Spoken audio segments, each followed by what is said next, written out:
Hello बच्चों, welcome to our mathematics class.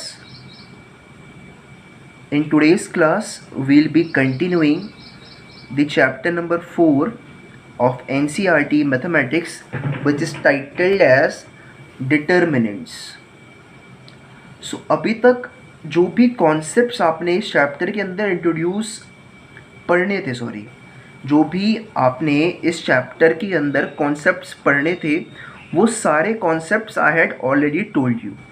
सो जो आज की हमारी ये वीडियो लेक्चर है, और यू कैन से जो आपके एक्सरसाइज नंबर 4.6 है, जिसको आज हम आपको पढ़ाने वाले हैं, वो क्या है, वो कोई नया कॉन्सेप्ट नहीं पढ़ेंगे इस एक्सरसाइज के अंदर, बल्कि जो भी हमने कॉन्सेप्ट्स पढ़े हैं अभी तक previously in this chapter determinants, उन सभी का इस्तेमाल बेसिकली प्रीवियस 2 एक्सरसाइजेज में हमने जो कॉन्सेप्ट पढ़े हैं उनका इस्तेमाल हम इस पर्टिकुलर एक्सरसाइज नंबर 4.6 और आज की हमारी वीडियो लेक्चर के अंदर करने वाले हैं.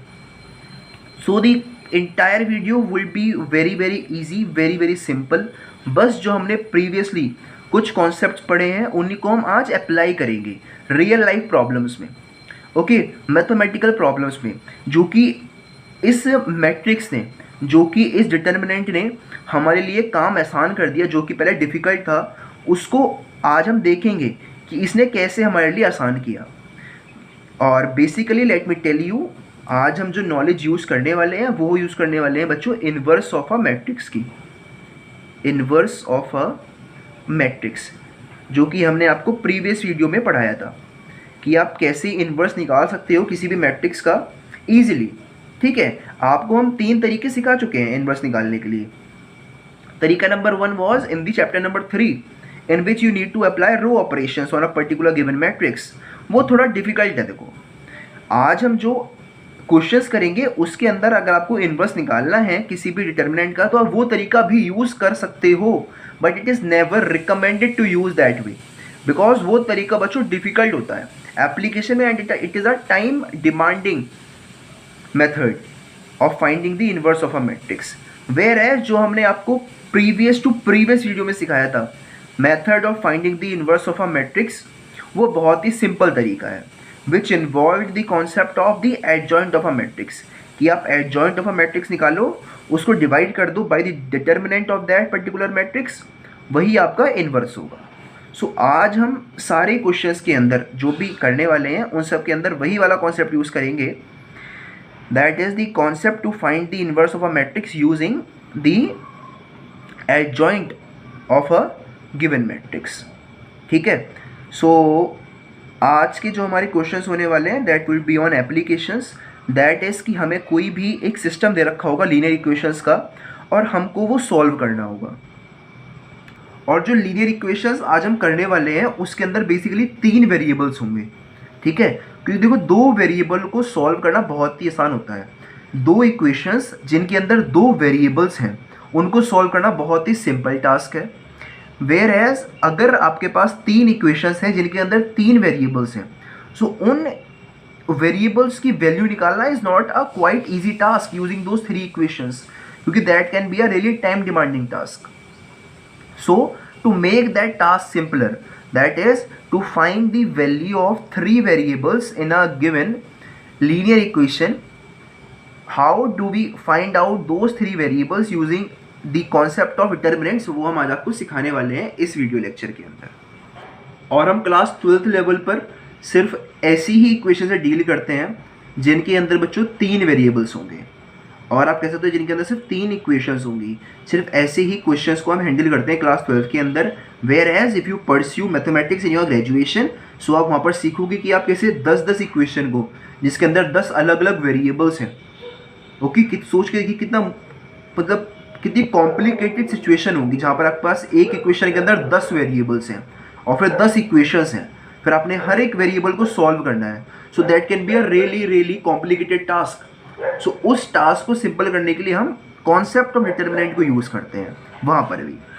Okay, so it's a really very good application of determinant और मैट्रिसेस, दोनों ही कॉन्सेप्ट यहाँ पर हम यूज़ करने वाले हैं. ओके, सो आज का जो हमारा टॉपिक है that is application of applications of determinant and matrices.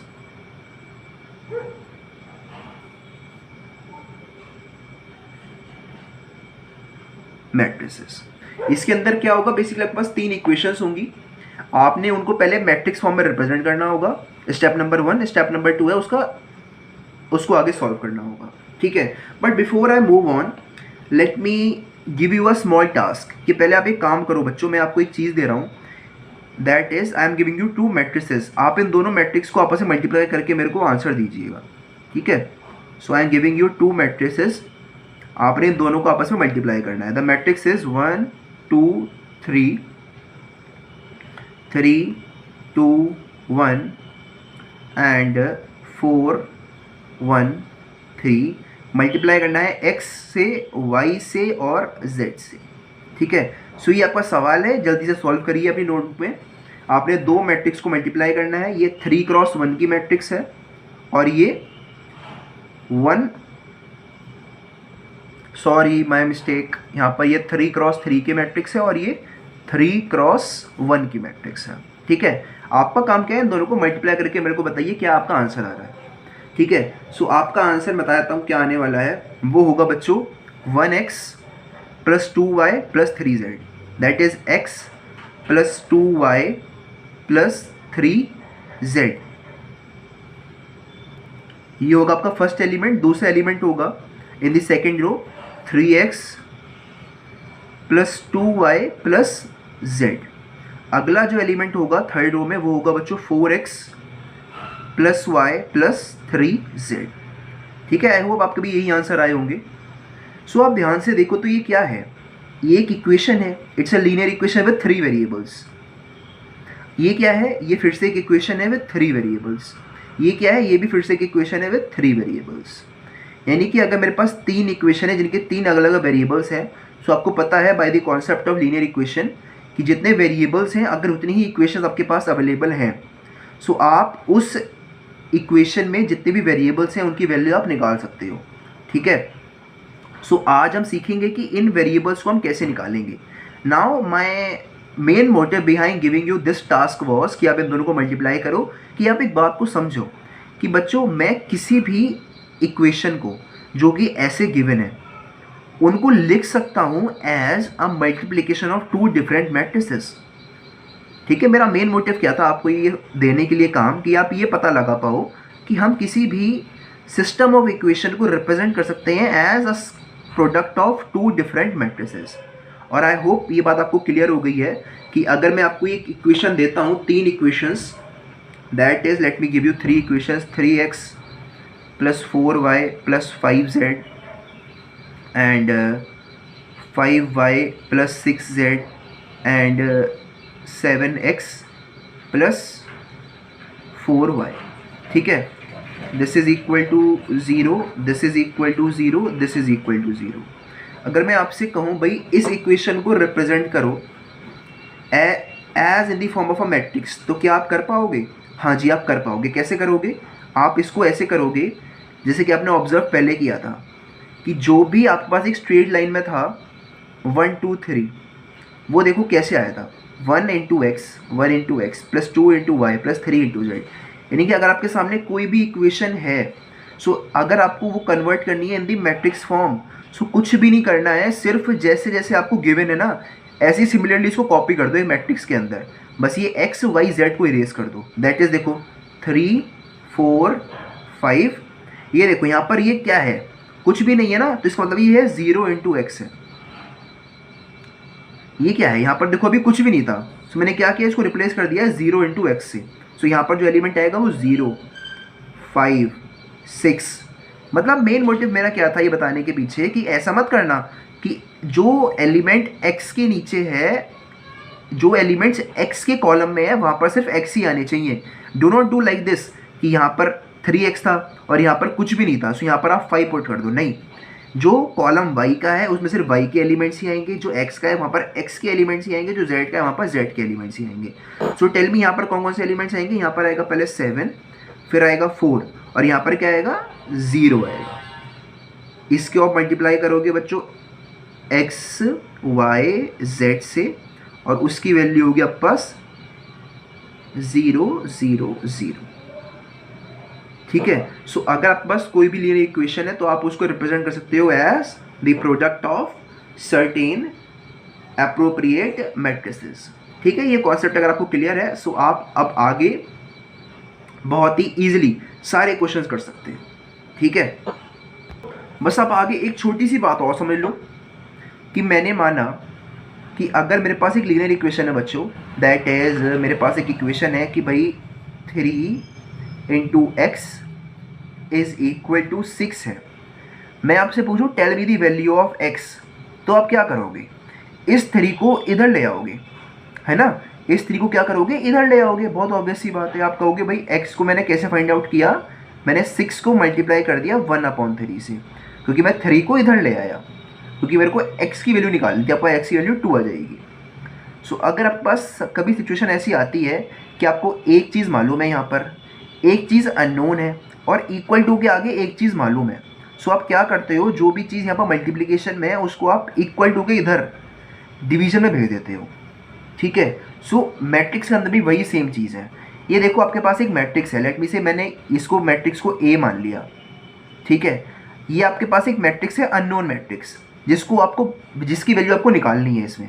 ठीक है, सो मैंने उसको x मान लिया, तो ये क्या है? a इंटू एक्स ही तो है। इसको मैंने a मान लिया, मैंने इसको a नाम दे दिया। इसको मैंने x मान लिया, I named it as x।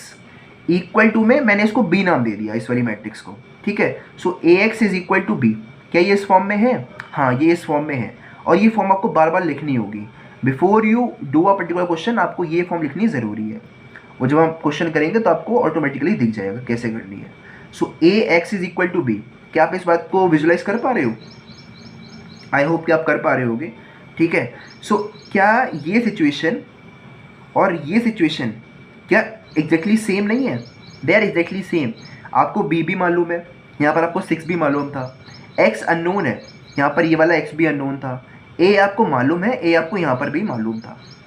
ठीक है, सो आपको एक बात तो पता चल गई कि मैंने इस ए को यहाँ से हटाना है और इस तरफ ले जाना है। ठीक है, बट एक छोटी सी बात जो आपने यहाँ पर अप्लाई करनी है वो है जी मैट्रिक्स का एल्जेब्रा। मैट्रिक्स का एल्जेब्रा हमें ऐसे अलाउ नहीं करता कि आप किसी भी मैट्रिक्स को उठा करके यहाँ पर डिवाइड कर दो। ठीक है, अगर आपको कोई भी मैट्रिक्स यहाँ से हटानी है, सो एक काम जो आप कर सकते हो वो है कि इस वाली मैट्रिक्स में इसके इन्वर्स से मल्टीप्लाई कर दो। इस वाली मैट्रिक्स में अगर मैं ए में उसके इन्वर्स को मल्टीप्लाई कर दूँ, सो ये मैट्रिक्स ओवरऑल वैनिश हो जाती है। You know very well, it comes into I, और आई का अपने आप कोई सिग्निफिकेंस होता नहीं है। अगर मैं आई को मान लो मल्टीप्लाई कर दूँ एक्स से, सो आंसर मेरे पास एक्स ही आने वाला है। So that is the reason मैं क्या करूँगा? ए इन्वर्स यहाँ भी मल्टीप्लाई करूँगा, यहाँ भी करूँगा, यहाँ भी करूँगा। सो ए इन्वर्स इंटू ए, सो आई बन जाएगा, और आई इंटू एक्स तो एक्स ही हो जाएगा। सो यहाँ पर जो मैट्रिक्स आएगी वो तो एक्स ही होगी। अब क्योंकि मैंने ए इन्वर्स से यहाँ भी मल्टीप्लाई किया था और इधर भी मल्टीप्लाई किया था, सो इधर भी मैं लिखना पड़ेगा x is equal to A inverse into B.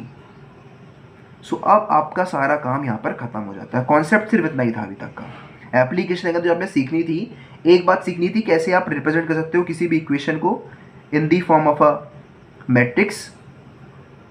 ठीक है, एंड आफ्टर दैट ये छोटी सी बात आपको और समझनी थी कि अगर मेरे पास मैट्रिक्स फॉर्म में आ गई है और मेरे को निकालना है ये मैट्रिक्स x, सो इसको निकालने का तरीका क्या है कि मैं a का इन्वर्स निकाल लूँ पहली बात, और a के इन्वर्स में b को मल्टीप्लाई कर दूँ, वो मेरे x की वैल्यू होगी। a का इन्वर्स निकालना आपको अच्छे से आता है। प्रीवियस की 2 वीडियोस कंप्लीटली इसी टॉपिक पर बेस्ड थी कि आप कैसे किसी भी मैट्रिक्स का इन्वर्स निकाल सकते हो। सो a इन्वर्स आपको आता है निकालना, b आपको मालूम है, x आपको निकालना है। सो देखो कितना आसान हो गया आपका काम। बस आपका मेन मोटिव क्या है कि आप ए इन्वर्स निकाल लो गिवन मैट्रिक्स का, मल्टीप्लाई कर दो बी से, वही आपके एक्स की वैल्यूज़ है।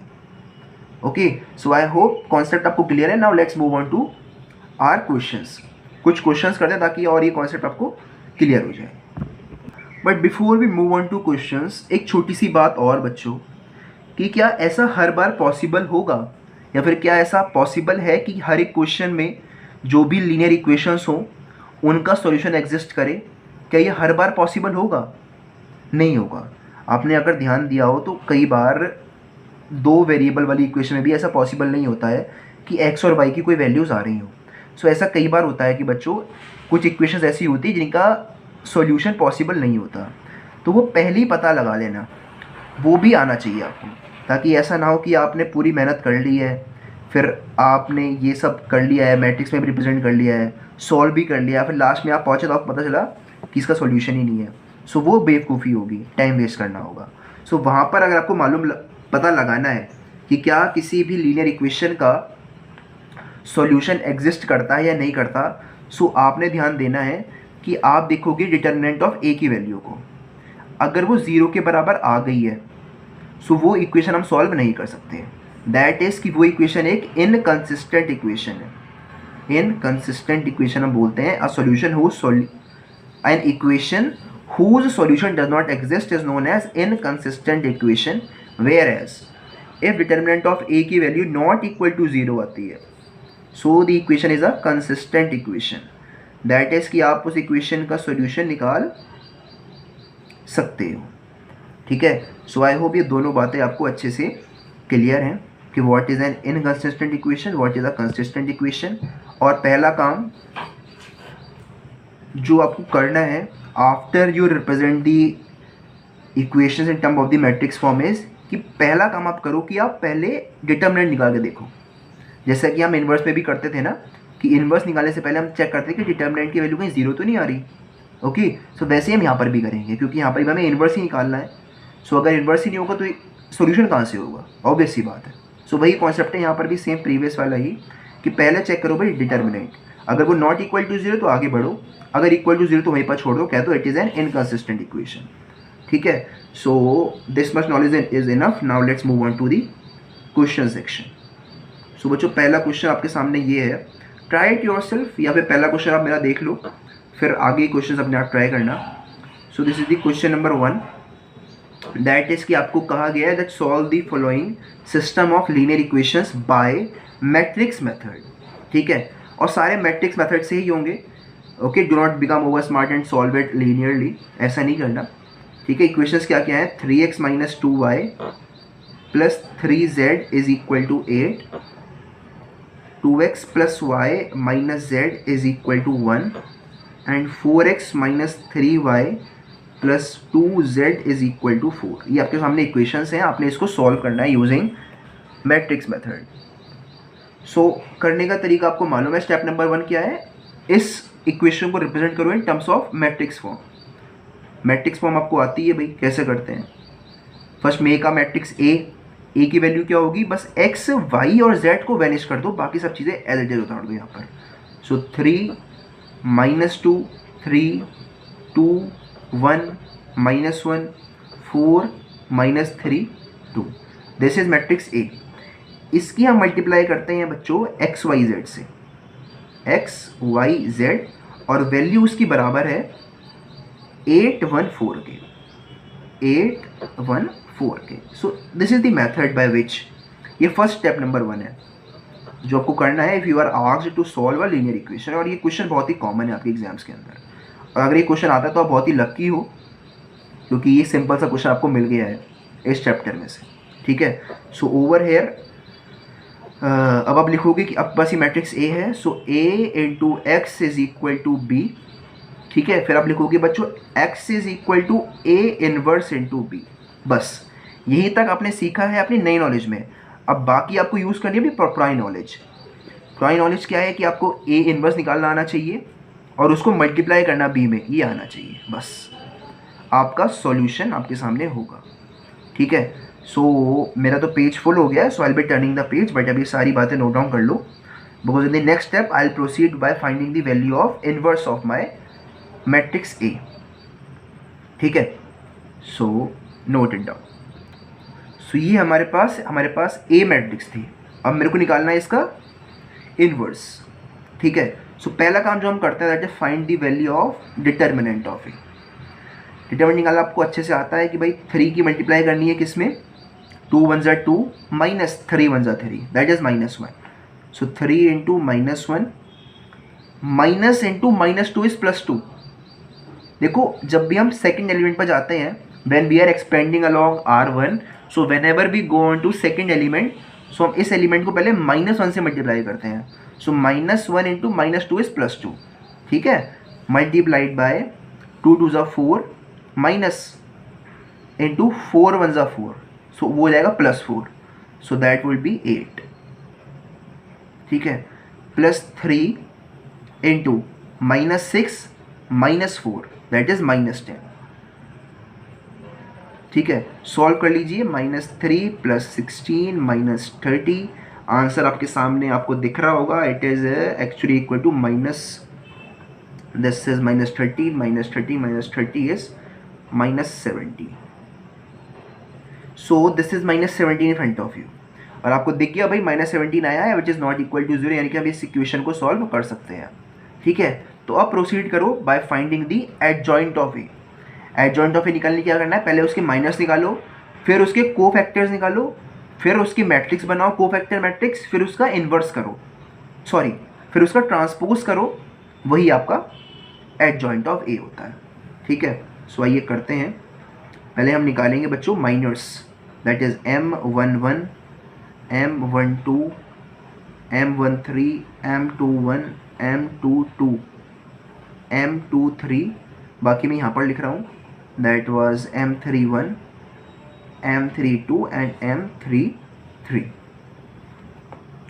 सो एक बात सुनो, टू सेव योर टाइम, जब आपने डिटर्मिनेंट ऑफ ए निकाला है, सो जिन भी नंबर्स आपने मल्टीप्लाई किया ना बच्चों, ये जो नंबर्स आपने मल्टीप्लाई किया है इन एलिमेंट्स को, वो इनके माइनर्स ही थे, वो इनके माइनर्स ही थे। ध्यान देना दोबारा से, अगर मैं आपसे कहूँ M11 का माइनर निकालो, तो आप क्या करोगे, इसको और इसको हाइड कर दोगे और इनको सॉल्व कर लोगे। सो वही तो हमने यहाँ पर भी किया था, जब हमने 3 को मल्टीप्लाई किया था -1 से, सो हमने उसको कैसे मल्टीप्लाई किया था, ऐसे ही मल्टीप्लाई किया था। सो जो पहले 3 एलिमेंट्स हैं इनके माइनस आप पहले से ही निकाल चुके हो,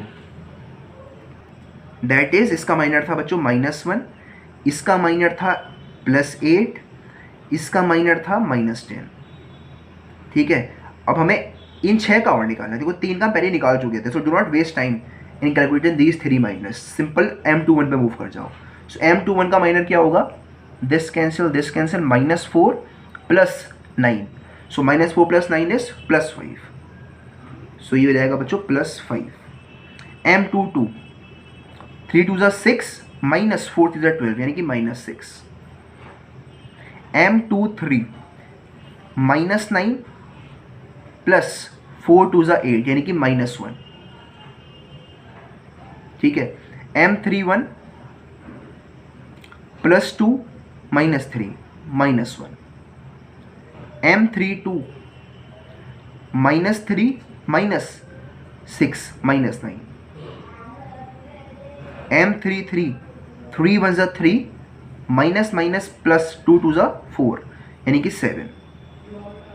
अब ये तो थे माइनर्स, बट हमें निकालने क्या होते हैं कोफैक्टर, तो इसको ए बना दो, एज सिंपल एज दैट, ठीक है। आपके पास ये ए बन गए, तो अब आपको बहुत अच्छे से मालूम है, जब हमने इसको कोफैक्टर्स में कन्वर्ट किया है तो हम देखते हैं भाई सम क्या ऑड है या फिर इवन है। अगर इवन है तो नंबर को एज इट इज छोड़ दो, अगर ऑड है तो उसका साइन चेंज कर दो। सो 1 + 1 इवन, लीव इट, 2 + 1 3 माइनस लगा दो, 2 + 1 3 माइनस लगा दो, 3 + 2 5 प्लस लगा दो, 3 + 2 5 माइनस लगा दो। So this is your cofactors of this particular determinant. And let me tell you one thing, कि अगर आप एक प्रॉपर सीक्वेंस में इनको लिख रहे हो ना, if you are writing all these numbers in a proper sequence, so एक एलिमेंट को छोड़ के एक एलिमेंट पर साइन चेंज करते रहा करो, ओके।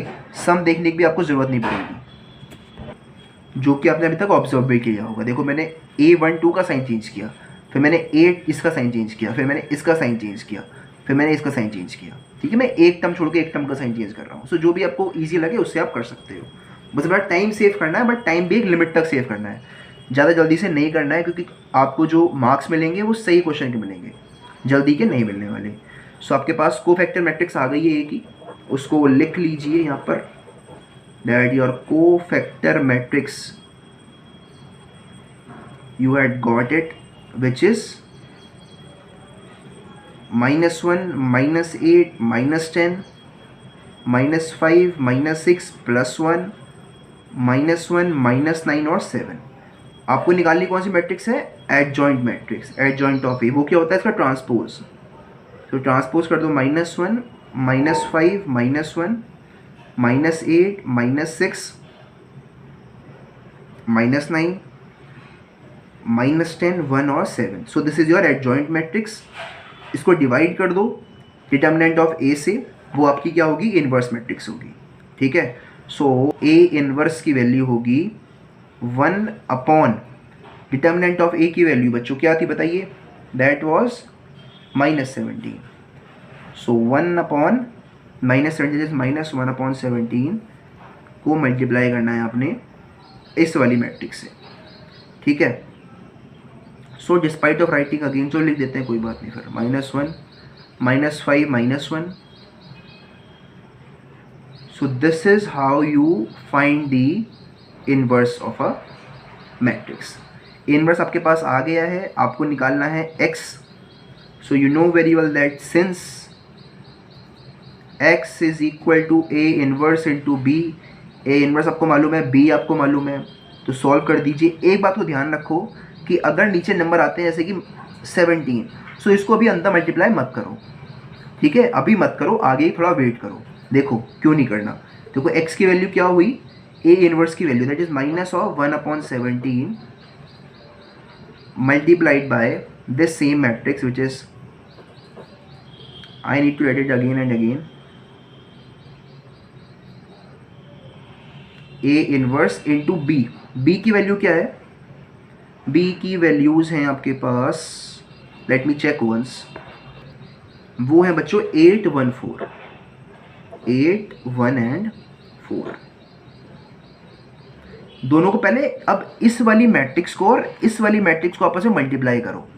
ठीक है, 1/70 से डिवाइड अभी मत करो, वरना आगे बहुत ही ज़्यादा कॉम्प्लिकेटेड हो जाएगा सिचुएशन। सो इसको अभी रोक के रखो बाहर, इसको बाद में मल्टीप्लाई कर देना। ठीक है, सो लीव इट, अभी इस वाली मैट्रिक्स को इसमें मल्टीप्लाई कर दो।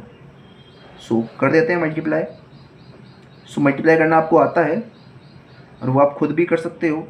सो अभी मैं खुद वीडियो को पॉज करके मल्टीप्लाई कर रहा हूँ, and after that you can match it with your multiplications। सो मैंने बच्चों मल्टीप्लाई कर लिया है और मेरे पास जो आंसर्स आए हैं वो ये हैं -17, -34 और -51। ठीक है, इसको और इसको मल्टीप्लाई किया, आंसर मेरे पास ये आया। यही आना भी चाहिए था, क्योंकि आप ध्यान से देखो ये 3×3 की मैट्रिक्स है, ये 3×1 की मैट्रिक्स है। सो जो नई मैट्रिक्स आएगी वो 3×1 की होगी और ये 3×1 की ही है। ठीक है, सो अब आपने क्या करना है, आपने निकालनी है x की वैल्यू। सो उसकी वैल्यू होगी बच्चों -1/17 से मल्टीप्लाई कर दो हर एक एलिमेंट को। सो पहला एलिमेंट होगा 1, ये होगा 2, ये होगा 3। ठीक है, सो आपके पास x वाली मैट्रिक्स की वैल्यू आ गई है 1 2 3। So now do compare it with the x matrix which was XYZ।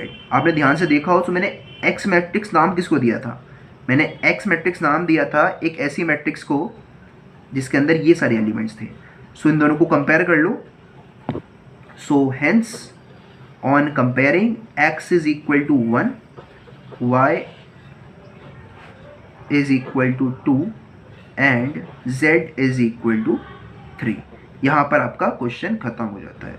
So this is how you solve a particular linear equation involving 2 or 3 variables using the concept of determinant and matrices. ठीक है, so I hope कि आपको ये जो concept है that is application of this determinant, ये आपको अच्छे से क्लियर हो रहा है।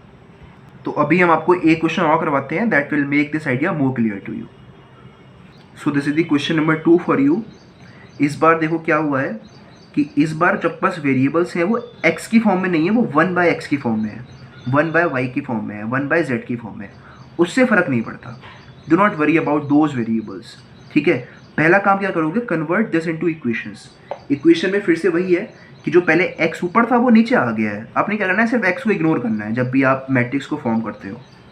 सो हम मैट्रिक्स को फॉर्म कर रहे हैं, x को इग्नोर कर दो, एलिमेंट्स को एज इट इज़ लिख दो, दैट इज 2 3 10 4 -6 5 6 9 -20। और इसको आप अब मल्टीप्लाई करोगे वेरिएबल से। सो अब आपका ध्यान जाएगा बच्चों वेरिएबल की तरफ। वेरिएबल्स आपके पास इस बार x y z नहीं है, इस बार जो वेरिएबल्स हैं वो है बच्चों 1/x, वो है 1/y वो है 1/z। ठीक है, इस बार वेरिएबल्स x y z नहीं है, इस बार 1/x है, 1/y है, 1/z है। ठीक है, and this is equal into 4 1 2। So this is the matrix form of the equation above. सो अब आपको एक बात तो अच्छे से मालूम है कि मेरे को देखो इसका यूज़ कहीं करना है नहीं, मेरे को तो इसकी वैल्यू निकालनी है ना, इसको तो मैं एक्स मैट्रिक्स मान लूँगा अभी। So why do I waste my time on this matrix and why do I matter about it. चाहे वो 1/x है, चाहे वो 1/y है, चाहे वो x है या y है, हमें फ़र्क नहीं पड़ता। ठीक है, हमें फ़र्क पड़ता है सिर्फ इस वाली मैट्रिक्स से और इस वाली मैट्रिक्स से, क्योंकि हमने इन्हीं को throughout the question use करना है, ये तो हमें निकालनी है। So we need not worry about this matrix. ठीक है, सो हम इसको सॉल्व करेंगे वही सेम मेथड से, that ax is equal to b. So x की वैल्यू क्या होगी, a इनवर्स इंटू बी। और ये जो दो लाइन्स है ना बच्चों, आपको लिखनी ही लिखनी है एग्जाम के अंदर, इसके मार्क्स मिलते हैं। ठीक है, ax is equal to b, so x is equal to a inverse into b. अब इसका इनवर्स निकालना होगा आपको, a मैट्रिक्स का इनवर्स निकालने के पहले आप निकालोगे डिटर्मिनेंट। सो टाइम कम है, सो मैं इसको अपने आप ही निकाल के आपको दिखा दे रहा हूँ कि डिटर्मिनेंट क्या होने वाला है। सो इसका डिटर्मिनेंट बच्चों आ रहा है 1200। मैं लिख भी देता हूँ कि क्या आया कैसे, वरना आपको कुछ तक कन्फ्यूजन हो जाए कि 1200 से ने कैसे लिख दिया। मैंने साइड में सॉल्व कर रखा है, I am writing a rough statement front of you. मैं क्या था 2 into 120 minus 45 minus 3 into minus 80 minus 30 plus 10 into 36 plus 36, ये मैंने किया था, तब मेरा आंसर आया था 1200। So this is my value of the determinant. अब आप निकालोगे एडजॉइंट ऑफ ए। क्यों निकालो, क्योंकि डिटर्मिनेंट ऑफ हमारे पास एक नॉन जीरो नंबर आया है, so the equation is consistent and it can be solved. So हम निकालेंगे अब कोफैक्टर मैट्रिसेस। सो पहले 3 माइनस तो आप निकाल चुके हो, देखो ये 3 क्या है, पहले के माइनस हैं। सो अगेन यहाँ पर भी वैसे ही करोगे, आप पहले माइनस निकालोगे फिर उनके कोफैक्टर्स में कन्वर्ट कर दोगे। सो मैं यहाँ पर पहले माइनस निकाल देता हूँ सबके, a11 a12। अब आप ये पूछ सकते हो कि सर आपने ए ही क्यों लिखा, एम क्यों नहीं लिखा। मैंने एम इसलिए लिखा क्योंकि पहले मैं एम लिखा था आपको समझाने के लिए, बट आप इतने समझदार हो चुके हो कि देखो हमने एक्चुअली में तो इसको ए को ए में ही कन्वर्ट करना है। तो वो तो हमारी इम्प्लीकेशन है खुद की कि हम यहाँ पर एम लिख रहे हैं, ए लिख रहे हैं, बट हमारी थिंकिंग वैसी होनी चाहिए कि पहले हम एम निकाल लें फिर उनके साइन चेंज कर रहे हैं। ठीक है, सो मैंने इसमें ए क्यों लिखा, क्योंकि मैं नहीं चाहता कि मैं पहले एम लिखूँ फिर उसको ए में कन्वर्ट करूँ। सो मैंने सिंपली डायरेक्टली ए ही लिख दिया है, बट मेरा जो माइंड के अंदर कॉन्सेप्ट है वो भी सेम है कि पहले मैं माइनस ही निकाल लूँगा, बाद में उनके साइन चेंज कर दूँगा। ठीक है, कॉन्सेप्ट वही है, बट मैंने इस बार एम नहीं लिखा, ए में ही काम करा अपना। सो देखो 3 माइनस आप पहले निकाल चुके हो, ये 3 माइनस थे। सो 120 minus 45 is 75, minus 80 minus 30 is minus 110, 36 by 36 72, और बाकी मैं निकाल लेता हूँ अभी। सो ये मेरे पास अभी मैंने माइनस लिखे हैं, अभी आपने इसको कोफैक्टर में कन्वर्ट करना है। कैसे करोगे, एक एलिमेंट छोड़ के एक एलिमेंट में साइन चेंज करते रहो। इसको प्लस कर दो, इसको भी प्लस कर दो, इसको तो ज़ीरो है रहने दो, और इसको भी प्लस कर दो। So this is the cofactor matrix. So यहाँ पर लिख दो साइड में, कोफैक्टर मैट्रिक्स आपके पास क्या है, कोफैक्टर मैट्रिक्स आपके पास है बच्चों 75 110 72 150 100 0 75 30 एंड माइनस 24। बट हमें चाहिए क्या, ए इनवर्स, और ए इनवर्स आपको मालूम है क्या होता है, A inverse is 1 upon determinant of A जिसकी वैल्यू है 1200 multiplied by adjoint of A. अब मेरे पास जब कोफैक्टर है तो मैं एडजॉइंट यहाँ पर डायरेक्टली भी लिख सकता हूँ। ठीक है, सो एडजॉइंट ऑफ ए क्या होगा, इसका ट्रांसपोज। सो 75 150 75 110 100 30 72 माइनस 24। सो इसको सॉल्व करना है, दिस इज ए इनवर्स। इसको भी अंदर मल्टीप्लाई मत करना, 1/1200 को अंदर मल्टीप्लाई भी मत करना। ठीक है, अभी हम क्या करेंगे, we need to find the value of x which is equal to A inverse into b. A inverse आपको मालूम है, सो मैं यहीं पर बी से मल्टीप्लाई कर रहा हूँ। ठीक है, यहीं पर बी से मल्टीप्लाई कर रहा हूँ, I am not writing it again. So B की value, let me check, B की वैल्यू आपके पास थी बच्चों 412। सो आपने इससे अब मल्टीप्लाई करना होगा इसमें। ठीक है, so let's multiply it out. A inverse b की वैल्यू आपके पास आ रही है, सो मैंने मल्टीप्लाई कर लिया है और यहाँ पर जो वैल्यू आई थी दैट वाज 600, 400 एंड 240, ये वैल्यूज़ आ रही थी। ठीक है, सो x की वैल्यू क्या होगी बच्चों, 1200 से डिवाइड कर दो, सॉरी 1/1200 से मल्टीप्लाई कर दो हर एक टर्म को। सो यहाँ पर आएगा 1/2, यहाँ पर आएगा 1/3 और यहाँ पर आएगा बच्चों 1/5। सो आप ध्यान से देखो, सो हमारे पास जो x मैट्रिक्स थी बच्चों क्या थी, that was 1/x, 1/y, 1/z। ठीक है, सो जो वैल्यू 1/2 आई है 1/x की वैल्यू है। सो आप दोनों बातें यहाँ पर लिख दोगे, that hence 1/x is equal to 1/2 और x इज इक्वल टू 2। ठीक है, x is equal to 2 and 1/3 is equal to 1/y और y is equal to 3 and 1/5 is equal to 1/z और z इज इक्वल टू 5। यहाँ पर आपका answer खत्म हो जाता है। तो इस तरह से आपने क्वेश्चंस को हैंडल करना है, बहुत ही सिंपल क्वेश्चंस है, कॉन्सेप्ट वही पुराना है। ओके, इनवर्स निकाले का कॉन्सेप्ट है मेन, वही काम है आपका इसमें क्वेश्चन के अंदर, बाकी application is really very very simple. So इस तरह से आपने सॉल्व करना होता है जब आपको इक्वेशन गिवन होती है। यहाँ पर देखो ध्यान से, आपको इक्वेशंस गिवन थी, बट कई बार ऐसा भी होता है कि आपने देखा होगा जब आप लोअर क्लासेस में थे इन 9th और 10th class, you are given word problems and you need to convert them into equations and then solve them further. So ऐसा भी कई बार होता है कि एग्जामिनर आपको सीधे इक्वेशन ना दे करके ही gives you a word problem. So आपका स्टेप नंबर 1 होता है कि आप इक्वेशंस पहले फॉर्म करो, फिर मैट्रिक्स में कन्वर्ट करो, फिर आगे सॉल्व करो। सो वहाँ पर एक स्टेप और बढ़ जाता है which is a really important step, क्योंकि आपकी वहाँ पर वोकेबलरी अच्छी होना बहुत ज़रूरी है कि आप हर एक बात समझ पाओ एग्जामिनर की क्या कहना चाह रहा है examiner. So I will be doing one more question in which I'll only tell you that how do you form equations out of a word problem। ठीक है, मैं सॉल्व नहीं करूँगा आगे, सिर्फ इतना पार्ट करूँगा, एक स्टेप आपको दिखा दूँगा करके। ओके, सो इस तरह के वर्ड प्रॉब्लम्स के भी सवाल आपके एग्जाम्स के अंदर प्रेवलेंट हैं and these questions are really again very very simple, क्योंकि यहाँ पर आपको बहुत ही एक सिंपल सा स्टेप लेना होता है, that is you need to form the equations.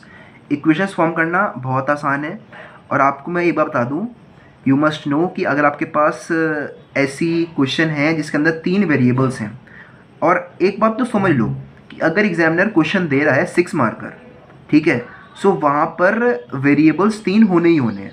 ठीक है, सो वहाँ पर इक्वेशन भी 3 ही फॉर्म होंगी, यानी कि जो भी इन्फॉर्मेशन आपको यहाँ पर गिवन है इन 4 लाइनों में, ये 3 इक्वेशंस फॉर्म करने के लिए सफिशियंट है। सो एक एक लाइन को ध्यान से पढ़ते हैं और इक्वेशंस को फॉर्म करते हैं। सो पहली लाइन कहती है सम ऑफ 3 नंबर इज 6। सो 3 नंबरों का सम जो है वो 6 है। दैट इज कि मैं लिख सकता हूँ कि my 3 numbers are x, y एंड z, so their sum is equal to 6। ठीक है, अब आगे बढ़ते हैं। If we multiply the third number by 3, सो मेरा थर्ड नंबर कौन सा है, z है। सो हमने 3 से z को मल्टीप्लाई कर लिया है, ठीक है, and add second number two it, यानी कि मैं उसमें y ऐड कर रहा हूँ, ठीक है, we get 11। So this is equal to 11। ठीक है, और आगे दे रखा है by adding first and third number x and z we get double of the second number, यानी कि ट्वाइस ऑफ y। सो हमारे पास ये 3 इक्वेशंस एग्जामिनर ने हमसे फॉर्म करवा दी हैं। अब आगे सॉल्व करना आपको बहुत अच्छे से आता है। आइए इसको प्रॉपर मैनर में लिख देते हैं। x plus y plus z is equal to 6 है, y plus 3z is equal to 11 है, और x प्लस z हमारे पास ट्वाइस ऑफ y है। सो एक काम करते हैं बच्चों, जो 2y है उसको इधर ले आओ, so it will become minus of 2y। So minus of 2y plus z is equal to 0। अब आपके पास 3 इक्वेशंस आ गई हैं, आप इसको मैट्रिक्स फॉर्म में कन्वर्ट कर सकते हो और आगे चल करके इसका इन्वर्स निकालो, सॉल्व करो, b मैट्रिक्स से मल्टीप्लाई करो और x y z की वैल्यूज़ निकालो corresponding. Okay, so this was what I want to tell you in this question, ठीक है। सिर्फ कि इक्वेशन कैसे फॉर्म करते हैं, अगर आपको कोई भी क्वेश्चन गिवन है in terms of in the form of word problem. So I hope कि आपको दोबारा से अच्छे से रिवाइज हो गया है कि आप कैसे इक्वेशंस को फॉर्म करते हो, बिकॉज ये काम आप पहले भी सीखते हुए आए हो इन योर लोअर क्लासेस। सो दोबारा से रिवाइज हो गया है। सो अगर कोई ऐसा क्वेश्चन आता है, ये बहुत सिंपल होते हैं क्योंकि यहाँ पर जो नंबर्स आते हैं ना वो बहुत ही ईजिली सॉल्व हो जाते हैं। So these question are consider to be simple, क्योंकि यहाँ पर एक एक्स्ट्रा स्टेप तो होता है बट वो सिंपल स्टेप होता है बहुत, और आपकी जो आगे कैलकुलेशन होने वाली है वो सिंपल करता है examiner, okay, because of adding this one more step. So I hope this concept of solving numerical questions by forming what problem is clear to you. So that's all what I want to tell you in today's video. Thank you very much.